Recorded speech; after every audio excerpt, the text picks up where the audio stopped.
दोस्तों, सनातन हाट पर 12 ज्योतिर्लिंग का यह MDF मॉडल आ चुका है और यह जो छोटा मंदिर मॉडल है इसका भी स्टॉक वापस आ रहा है। अगर आपकी इच्छा थी, आप नहीं ले पाए थे, तो इसको पुनः आप सनातन हाट पर जाकर के ले सकते हैं। वहां पर आप अपना वैदिक साहित्य और ऐतिहासिक ग्रंथ भी ले सकते हैं। हमने जो लिंक है वो नीचे डिस्क्रिप्शन और पिन कमेंट में दे दिया है।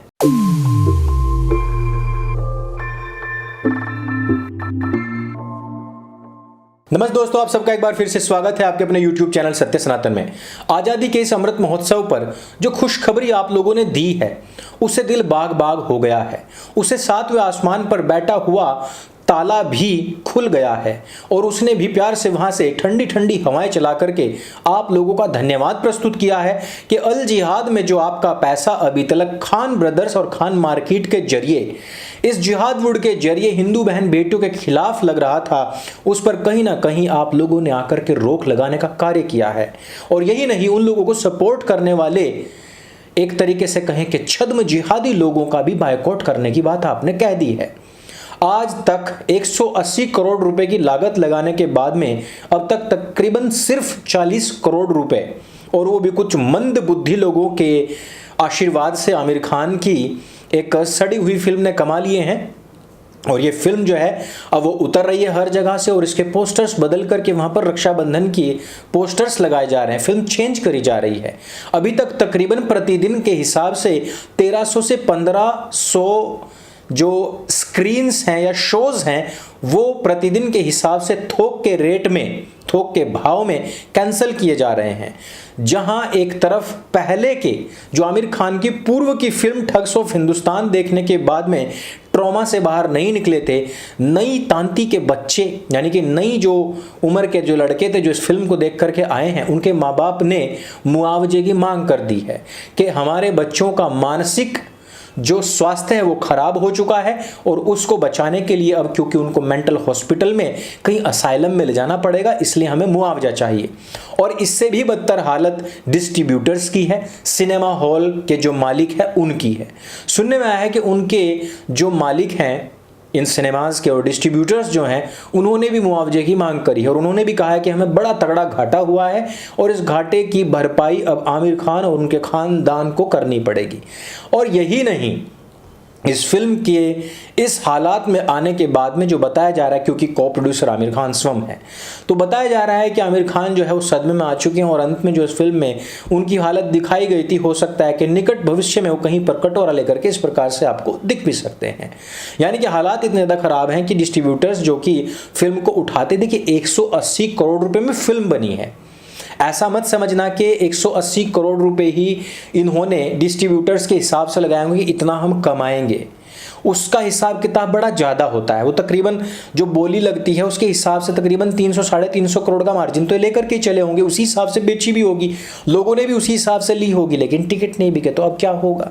अब वही होगा जो मंजूर खुदा होता आया है। और मंजूर खुदा, मैंने पहले ही कहा था कि 7वें आसमान पर बैठे हुए ताला खुल गए इसी कारण से, क्योंकि उसकी मर्जी के बिना तो देखो एक पत्ता तलक नहीं हिलता है।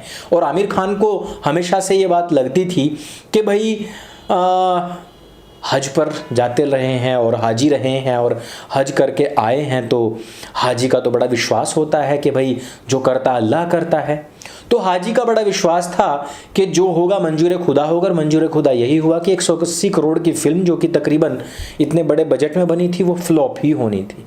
अगली बड़ी बात कि इसके पक्ष में आकर के ऋतिक रोशन ने एक ट्वीट कर दिया, और ऋतिक रोशन से पहले अमिताभ बच्चन तो खैर भुक्तभोगी हैं ही कि उनके केबीसी का भी बहिष्कार हो चुका है और उसको भी लोगों ने पूर्ण रूपेण त्याग दिया है, नकार दिया है। लेकिन ऋतिक रोशन ने उड़ता हुआ भाला ले लिया है और ये उड़ता हुआ भाला लेने के बाद में उनको इस बात का एहसास हुआ कि उनकी आने वाली फिल्म विक्रम वेधा, जिसका कि पहले ही लोग बहिष्कार कर रहे थे, लेकिन क्योंकि ऋतिक रोशन है इसलिए देख लेंगे ऐसा सोच रहे थे, जैसे कि तानाजी को देख लिया था क्योंकि तानाजी में सैफ अली खान है, लेकिन चलो ठीक है अजय देवगन काजोल हैं तो देख लेंगे। हालांकि अजय देवगन और काजोल भी कोई दूध के दूल्हे नहीं है। काजोल का अभी एक वीडियो बड़ा वायरल हो रहा है जिसमें वो बीफ खाने की बात करी, लेकिन तानाजी चली थी। अब आकर के लोगों ने साफ साफ कह दिया कि भाई विक्रम वेधा भी बहिष्कार मांग रही है। ऑलरेडी हम आरमाधवन में जो विक्रम वेदा है वो डब्ड हिंदी में आ चुकी है और वो देख ही चुके हैं। ऋतिक रोशन, पहली बात तो बॉलीवुड के पास में, कराचीवुड के पास में अपना स्टोरी और जो रियल कंटेंट है वो बचा नहीं है। वो वहाँ से इधर से उधर से लेकर के छाप मार भी रहे हैं तो उसका भी विरोध प्रदर्शन करवाने के लिए अपने आप ही उड़ता हुआ भाला ले लेते हैं। ऋतिक रोशन हो या कोई भी एक्टर एक्ट्रेसेस हो, जैसे कि देखो आलिया भट्ट की वजह से RRR का भी विरोध होने की बात हुई थी, आप लोगों को शायद याद होगी ये बात। लेकिन फिल्म में दम था और आलिया भट्ट बहुत ही छोटे से रोल में थी और उसमें भी तमीज़ से पेश आई थी, इसलिए लोगों ने देखी थी। लेकिन यहाँ पर कहीं पर भी आप देखिएगा कि अक्षय कुमार की मैंने फिल्म का जिक्र किया था, लेकिन उसमें भी क्या हुआ था फिर बाद में कि एक गाना रावण के रूप में पृथ्वीराज चौहान को दिखा दिया तो वहाँ बद पिटवा दी। यहाँ रक्षाबंधन आई तो उसकी राइटर ही पूरी तरीके से हिंदू विरोधी, देश विरोधी ट्वीट्स करती आई है, वो दिखा दिया है। ऋतिक रोशन से थोड़ा बहुत किसी को प्रेम होगा भी तो वहां पर सैफ अली खान को घुसेड़ दिया है। कंगना रनावत से हो सकता है कि थोड़ा बहुत लोगों का प्रेम हो भी तो उसने खुद आकर के मुनव्वर फारूकी को अपने साथ जोड़ लिया है। हो सकता था कि आमिर खान के साथ में थोड़े बहुत लोगों की कुछ सहानुभूति हो भी सकती थी, लेकिन उसने अपने साथ में फैजू को जोड़ लिया, जो कि कल कहता आया था अपने टिकटॉक वीडियोज में कि अगर कल मुस्लिम बच्चों ने हथियार उठा लिए और बदला लेने पर आए तो ये मत कहना कि मुसलमानों के बच्चे आतंकवादी होते हैं, मुसलमान आतंकवादी होते हैं। इस प्रकार से धमकी देने वाले लोगों को वो कहीं ना कहीं अपने साथ में जोड़ ही लेते हैं। राष्ट्रवादी लोगों के साथ में इस प्रकार की देश विरोधी ताकतों या इस्लामिक ताकतों को जोड़ ही दिया जाता है ताकि उनका भी करियर समाप्त हो जाए। जिस प्रकार से कार्तिक आर्यन के करियर को समाप्त करने का प्रयास हो रहा है और जिस प्रकार से उससे पहले सुशांत के करियर को समाप्त करने के लिए उसको मुस्लिम कैरेक्टर्स दिए गए, उसको पाकिस्तानी कैरेक्टर्स दिए गए, उसको हमेशा गाली खाने वाले कैरेक्टर्स दिए गए। तो ये जो सीक्वेंस है उसके हिसाब से देखा जाए तो विरोध होना ही चाहिए ताकि ये लोग भी औकात में आए, इनको थोड़ी शर्म आए, समझ आए। भारतवर्ष में जो इस समय पर जो स्थितियां और परिस्थितियां, उनको जरा सोचिए।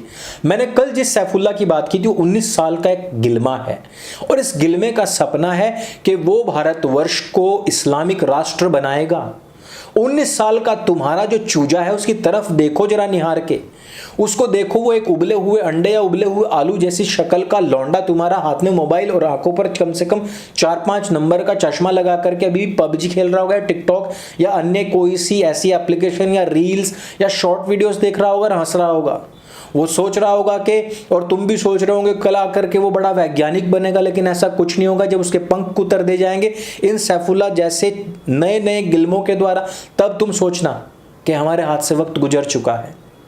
अविनाश बनकर के एक मोहम्मदीन 9 साल तक हिंदू लड़की के साथ में दुष्कर्म करता रहा। उसकी माँ और भाभी दरवाजे पर बैठ करके पहरा देती रही कि अंदर जो है माले गनीमत हिंदू लड़की के साथ में दुष्कर्म चल रहा है, इससे हमारा जो लौंडा है, जो हमारा लड़का है, वो अल जिहाद कर रहा है और वो जन्नत के ऑर्बिट के और नज़दीक पहुंच रहा है और अल्लाह के हाथ से स्वयं दारू पिएगा और 72 हूरों का भोग करेगा।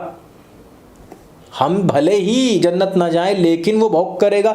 उसकी तैयारी अंदर बंद कमरा करके काफिर लड़की के साथ में दुष्कर्म करवा के किया जा रहा है और आपकी लड़कियां वही कहूंगा कि छिले हुए अंडे या छिले हुए आलू की तरह, उबले हुए आलू की तरह लगने वाली हैं। जो बच्चियां हैं आज के टाइम में, वो मोबाइल लेकर के घर के बाहर या किसी कोने में कहीं ना कहीं टिकटॉक बना रही होंगी, रील्स बना रही होंगी और उसके ऊपर नाच रही होंगी।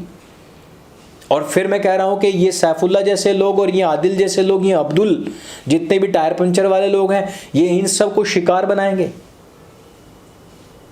इस अमृत महोत्सव पर आप लोगों को ये शपथ उठानी होगी कि ना केवल उन लोगों का जो फिल्म बनाते हैं, जो हम लोगों को गुमराह करते हैं, उनका बहिष्कार करना है, बल्कि हम लोगों को अपने बच्चों को वीर बनाना है, योद्धा बनाना है, उनको महाराणा प्रताप के आदर्शों पर चलाना है और झांसी रानी लक्ष्मीबाई के आदर्शों पर चलाना है। आप लोगों ने बहुत अच्छा कार्य किया है और आगे भी करते रहेंगे, इस प्रकार की उम्मीद है। और इन खानदान और खान मार्केट के लोगों के हाथ में कटोरा ही अच्छा लगता है भाई। कला करना, कलाबाजियां करना और फिर गाली देना भारतवर्ष को, ये शोभा नहीं देता और हम अब सुनेंगे भी नहीं। लेकिन 2 चीज़ों पर ध्यान दे लीजिए कि ये जो अविनाश बनकर के जिहादी आपकी बहन बेटियों के साथ में और सैफुल जैसे लोग जो अल जिहाद के लिए 2047 तक भारतवर्ष को इस्लामिक राष्ट्र बनाने के फिराक में लग रहे हैं, इनका किस प्रकार से आप इलाज कीजिएगा, इसके बारे में विचार कीजिए। तो इस वीडियो में सिर्फ इतना ही। अगर ये वीडियो आपको अच्छी लगे, जानकारी से भरपूर लगे और स्वयं पर थोड़ा भी गर्व महसूस हो रहा है तो इस वीडियो को सबके साथ में शेयर अवश्य करें। मेरे संग बोले सत्य सनातन वैदिक धर्म की जय। जय हिंद, वंदे मातरम।